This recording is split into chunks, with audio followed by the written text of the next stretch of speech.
ഹൃദ്യം മലയാളത്തിന്റെ ഏറ്റവും പുതിയ ഒരു അധ്യായത്തിലേക്ക്, മലയാള ചെറുകഥയെ പറ്റി പഠിക്കുന്ന 5ാമത്തെ അധ്യായത്തിലേക്ക് എല്ലാവർക്കും തന്നെ സ്വാഗതം. അപ്പോ കഴിഞ്ഞ ക്ലാസ്സുകളിലായിട്ട് നമ്മൾ എന്തൊക്കെ പഠിച്ചു, എവിടം വരെ എത്തി നമ്മൾ പഠിച്ചിട്ട്, പഠനമൊക്കെ നല്ല രീതിയിൽ നടക്കുന്നില്ലേ, നോട്ട് എഴുതുന്നില്ലേ, എല്ലാം ചെയ്യുന്നുണ്ടെന്ന് വിശ്വസിക്കുകയാണ്. അപ്പൊ കൂടുതൽ കാര്യങ്ങളൊന്നുമില്ല, നേരെ നമ്മൾ ക്ലാസ്സിലേക്ക് പോവുകയാണ്. ക്ലാസ്സിൽ പോകുന്നതിന് മുമ്പ് ഒരു കാര്യം കൂടെ, നമ്മുടെ ചാനൽ ഇതുവരെയായിട്ടും നിങ്ങൾ സബ്സ്ക്രൈബ് ചെയ്തിട്ടില്ലെങ്കിൽ ദയവായി സബ്സ്ക്രൈബ് ചെയ്യുക. അവിടുത്തെ ബെൽ ഐക്കൺ കൂടെ ഒന്ന് എനേബിൾ ചെയ്തു വെക്കുക. എങ്കിൽ മാത്രമേ ഞങ്ങൾ അപ്ലോഡ് ചെയ്യുന്ന ക്ലാസ്സുകൾ കൃത്യമായിട്ട് നിങ്ങൾക്ക് മിസ്സായി പോവാതെ കിട്ടുകയുള്ളൂ. അതോടൊപ്പം തന്നെ നിങ്ങളുടെ വിലയേറിയ അഭിപ്രായങ്ങളും നിർദ്ദേശങ്ങളും ഒക്കെ ഞങ്ങളെ കമന്റ്സിലൂടെ അറിയിക്കുക. അപ്പോൾ ക്ലാസ്സിലേക്ക് പോയാലോ?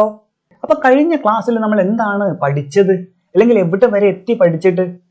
നിങ്ങളൊന്ന് നോക്കിയേ, നിങ്ങൾ ഒന്ന് റിവൈൻഡ് ചെയ്തേ, ഒന്ന് ബുക്കെല്ലാം എടുത്ത് നോക്കിയേ, മറന്നുപോയ ഒരു ബുക്കൊന്ന് എടുത്ത് നോക്കിയേ, എവിടം വരെ എത്തി നമ്മൾ നോട്ട് എഴുതിയിട്ട് എന്ന്.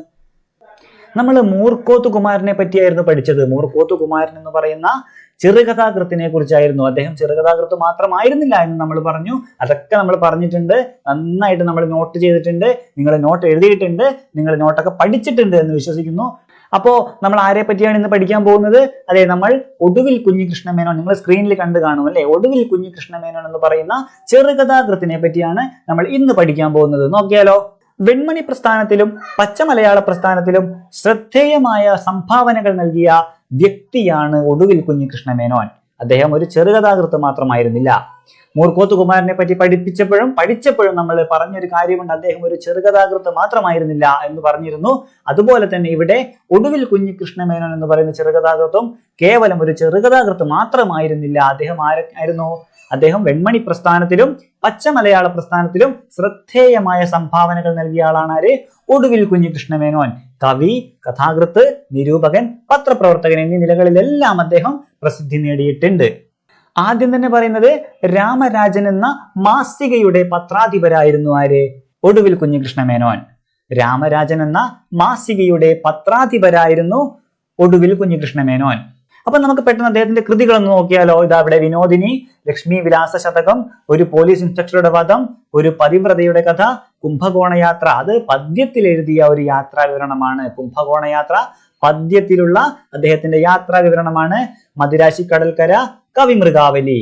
മദിരാശിക്കടൽക്കരയും പച്ചമലയാള കൃതിയാണ്. പച്ചമലയാള പ്രസ്ഥാനത്തിന്റെ ഭാഗമായിരുന്നു ഒടുവിൽ കുഞ്ഞികൃഷ്ണമേനോൻ എന്ന് നമുക്കെല്ലാം അറിയാം. അപ്പൊ മദിരാശിക്കടൽക്കര അദ്ദേഹത്തിന്റെ ഒരു പച്ച മലയാള കൃതിയാണ്. അതുപോലെ കവിമൃഗാവലി എന്ന് പറയുന്ന ഒരു കൃതിയും അദ്ദേഹം എഴുതിയിട്ടുണ്ട്. നമുക്കറിയാം, കവിരാമായണം, കവിഭാരതം, അങ്ങനെ കവിപക്ഷിമാല, കവി പുഷ്പമാല എന്നൊക്കെ പറഞ്ഞ് ആ ഒരു സമയത്ത് ഒരുപാട് കൃതികൾ വന്നിട്ടുണ്ട്. അപ്പൊ അദ്ദേഹത്തിന്റെ വക അദ്ദേഹം എഴുതിയതാണ് കവിമൃഗാവലി എന്ന് പറയുന്ന കൃതി. പിന്നെ നോക്കുക, അപരാധിയായ അന്തർജനം, ശ്രീമൂല വഞ്ചീശ ദശകം, മാഠഭൂപാല മംഗളം, വഞ്ചീശ മംഗളം, സാമൂതിരി പ്രശസ്തി, അരിയിട്ട് വാഴ്ച. ഇത്രയും കൃതികൾ അദ്ദേഹത്തിൻ്റെതായിട്ടുണ്ട്. എഴുതി വെക്കുക, പഠിച്ചു വെക്കുക. ഒടുവിൽ കുഞ്ഞികൃഷ്ണമേനോൻ എഴുതിയ വഞ്ചിപ്പാട്ടാണ് അജാമിളമോക്ഷം വഞ്ചിപ്പാട്ട്. അപ്പോൾ നമ്മൾ വളരെ ശ്രദ്ധിക്കേണ്ട ഈ കല്യാണം മനസ്സിലാക്കി പഠിച്ചിരിക്കുക.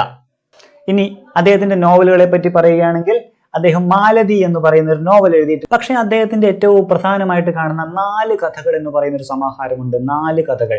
ഈ 4 കഥകളിൽ ഏതൊക്കെയാ വന്നിട്ടുള്ളത്? കല്യാണിക്കുട്ടി, ജാനു, നാരായണിക്കുട്ടി, കേളുണ്ണി മൂപ്പിൽ നായർ. അപ്പൊ ഈ 4 കഥകളുടെയും സമാഹാരമാണ് ഈ 4 കഥകൾ എന്ന് പേരിൽ തന്നെ ഇറക്കിയ ആ പുസ്തകം. ആ 4 കഥകൾ ഏതൊക്കെയാണ്? കല്യാണിക്കുട്ടി, ജാനു, നാരായണിക്കുട്ടി, കേളുണ്ണി മൂപ്പിൽ നായർ. ഇനി അദ്ദേഹത്തിന്റെ ചെറുകഥകളെ പറ്റി പറയുന്ന ചില കാര്യങ്ങൾ നോക്കാം.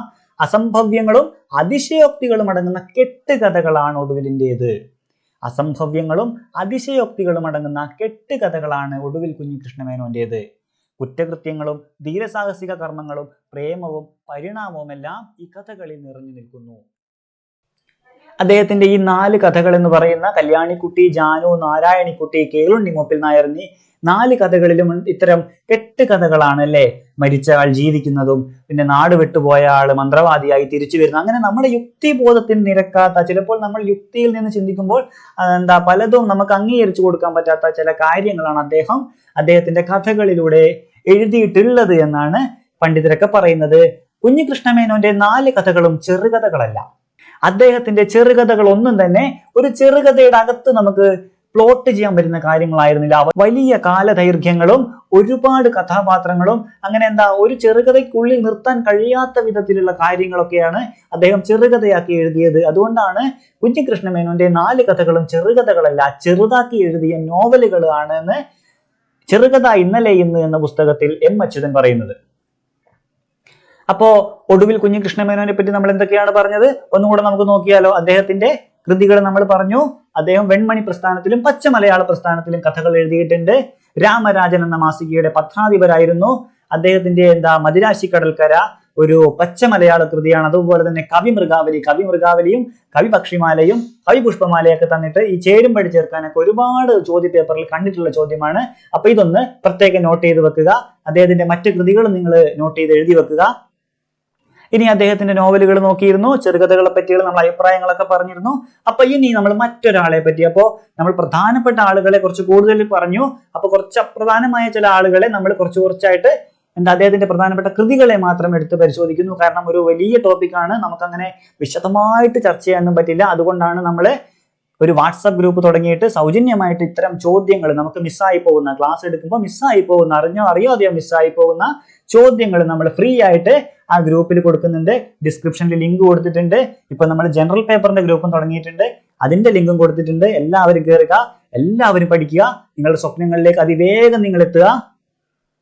ഇനി അടുത്ത ഒരു ചെറുകഥാകൃത്താണ് CS ഗോപാലപ്പണിക്കർ. 1872 ജനിച്ച് 1940 അന്തരിച്ച CS ഗോപാലപ്പണിക്കർ എന്ന് പറയുന്ന അദ്ദേഹത്തിന്റെ ചെറുകഥകളെ പറ്റിയാണ് നമ്മൾ ഇന്ന് നോക്കാൻ പോകുന്നത്. അതിൽ പ്രധാനപ്പെട്ട കഥയാണ് അദ്ദേഹത്തിന്റെ മുതലനായാട്ട്. നമ്മൾ എല്ലാവരും കേട്ടിട്ടുണ്ട്. കൊച്ചി കായലിൽ നടത്തിയ സാഹസിക വൃത്തിയുടെ ഒരു റിയലിസ്റ്റിക് ആയിട്ടുള്ള വിവരണമായിരുന്നു മുതലനായാട്ട് എന്ന് പറയുന്ന CS ഗോപാലപ്പണിക്കരുടെ ചെറുകഥ. കായലിൽ നിന്ന് നോക്കുമ്പോൾ കാണുന്ന എറണാകുളം നഗരത്തിന്റെ വിശേഷങ്ങളാണ് ഈ കഥയില് പറയുന്നത്. ചിലപ്പോൾ അങ്ങനെ ചോദിച്ചേക്കാം, കായലിൽ നിന്ന് നോക്കുമ്പോൾ കാണുന്ന അല്ലെങ്കിൽ എറണാകുളം നഗരത്തിന്റെ വിശേഷങ്ങൾ പറയുന്ന ചെറുകഥ ഏത് എന്ന് ചോദിച്ചാലും അത് മുതലനായാട്ടാണ്. വെണ്ടുരുത്തിക്കും പോഞ്ഞിക്കരയ്ക്കും ഇടയിലെ കായൽ ജലാശയത്തിൽ അവിടെ ദ്വീപുകളിലെ മനുഷ്യരെയും മറ്റേ വളർത്തുമൃഗങ്ങളെയൊക്കെ കൊല്ലുന്ന ഭീമച്ചൻ എന്ന് പറയുന്ന ഒരു വലിയ മുതലയുണ്ട്. അതിനൊപ്പം മറ്റു കുറെ മുതലകളുണ്ട്. ഇതിനെയൊക്കെ നായാട്ട് സംഘങ്ങളെ കീഴ്പ്പെടുത്തുന്ന, വധിക്കുന്ന കഥയാണ് മുതലനായാട്ട് എന്ന് പറയുന്നത്. 1906 രസികരഞ്ജിനിയിലാണ് ഇത് പ്രസിദ്ധീകരിച്ചത്. 1906 രസികരഞ്ജിനിയിലാണ് ഈ കഥ പ്രസിദ്ധീകരിച്ചത്. അപ്പോൾ ഈ കഥയെ പറ്റി പറയുമ്പോൾ ഞാൻ ഇവിടെ കുറച്ച് വരികൾ കൊടുത്തിട്ടുണ്ട്. കൊച്ചി വാഴും സച്ചരിതം വാച്ച രാമവർമ്മ ഭൂമൻ തൃച്ചരണം ചിത്തേ ചേർത്ത് വെച്ച് പാടുന്നേൻ. കൊച്ചിയുടെ വർണ്ണന, എറണാകുളത്തിന്റെ വർണ്ണന വളരെ കാവ്യാത്മകമായി അദ്ദേഹം ചില പദ്യങ്ങളിലൂടെ ഇവിടെ കൊടുത്തിട്ടുണ്ട്, കഥയിൽ കൊടുത്തിട്ടുണ്ട്. അതാണ് ഞാൻ ഇവിടെ പ്രസന്റ് ചെയ്തത്. നിങ്ങൾ അതൊന്ന് നോട്ട് ചെയ്ത് വെക്കുക. അപ്പോൾ നമ്മുടെ പഠനത്തിന്റെ ശീലം അനുസരിച്ച് നമ്മൾ ഒരു പ്രസിദ്ധീകരണം കിട്ടിയാൽ നമ്മൾ ആ പ്രസിദ്ധീകരണം നോക്കാറുണ്ട്, അത് എന്താണെന്ന് എവിടെയാണെന്ന് നോക്കാറുണ്ട് അല്ലെ. അപ്പൊ നമ്മൾ ഇവിടെയും അത് പതിവൊന്നും തെറ്റിക്കുന്നില്ല. രസികരഞ്ജിനിയിലാണ് ആ കഥ, മുതലനായാട്ട് എന്ന് പറയുന്ന കഥ ആദ്യമായി പ്രസിദ്ധീകരിച്ചത്. അതുകൊണ്ട് തന്നെ ആ രസികരഞ്ജിനിയെ പറ്റി നമുക്ക് നോക്കണം. രാമവർമ്മ അപ്പൻ തമ്പുരാൻ ആരംഭിച്ച മാസികയാണ് രസികരഞ്ജിനി. രാമവർമ്മ അപ്പൻ തമ്പുരാൻ ആരംഭിച്ച മാസികയാണ് രസികരഞ്ജിനി. 1902 കൊടുങ്ങല്ലൂർ കുഞ്ഞിക്കുട്ടൻ തമ്പുരാന്റെ പത്രാധിപത്യത്തിൽ അതിന്റെ ആദ്യ ലക്കം പുറത്തു വന്നു. അതും എഴുതി വെക്കുക. 1902 കൊടുങ്ങല്ലൂർ കുഞ്ഞിക്കുട്ടൻ തമ്പുരാന്റെ പത്രാധിപത്യത്തിൽ അതിന്റെ ആദ്യ ലക്കം പുറത്തു വന്നു. അപ്പൊ ആദ്യത്തെ പത്രാധിപരായിരുന്നു കൊടുങ്ങല്ലൂർ കുഞ്ഞിക്കുട്ടൻ തമ്പുരാനായിരുന്നു. ഏറ്റവും പ്രധാനപ്പെട്ട ഒരു കാര്യം, ഉണ്ണുനീലി സന്ദേശം ആദ്യം വെളിച്ചം കണ്ടത് ഈ മാസികയിലൂടെയാണ്. സാമ്പത്തിക ക്ലേശം മൂലം 1907 ഈ പ്രസിദ്ധീകരണം നിർത്തിവെച്ചു എന്നും കൂടെ ഓർത്തിരിക്കുക. അപ്പൊ രസികരഞ്ജിനിയെ പറ്റി നിങ്ങൾ അറിഞ്ഞല്ലോ. രസികരഞ്ജിനിയെ പറ്റി നമ്മൾ പഠിച്ചു കഴിഞ്ഞു ഇപ്പോ. അപ്പൊ മുതലനായാട്ട് ആണ് അദ്ദേഹത്തിന്റെ പ്രധാന കഥ എന്ന് പറഞ്ഞു. അപ്പൊ അദ്ദേഹത്തിന്റെ മറ്റ് കഥകളൊന്നും കൂടെ നോക്കാം. നീളം കുറഞ്ഞ കത്ത്, മേൽവിലാസം മാറി, ഇവനെ ഇങ്ങനെ വരുമെന്ന് വിചാരിച്ചില്ല. ഇതൊക്കെയാണ് അദ്ദേഹത്തിന്റെ മറ്റ് കഥകൾ. അതും കൂടെ എഴുതി വെക്കുക, പഠിച്ചു വെക്കുക. നീളം കുറഞ്ഞ കത്ത്, മേൽവിലാസം മാറി, ഇങ്ങനെ വരുമെന്ന് വിചാരിച്ചില്ല.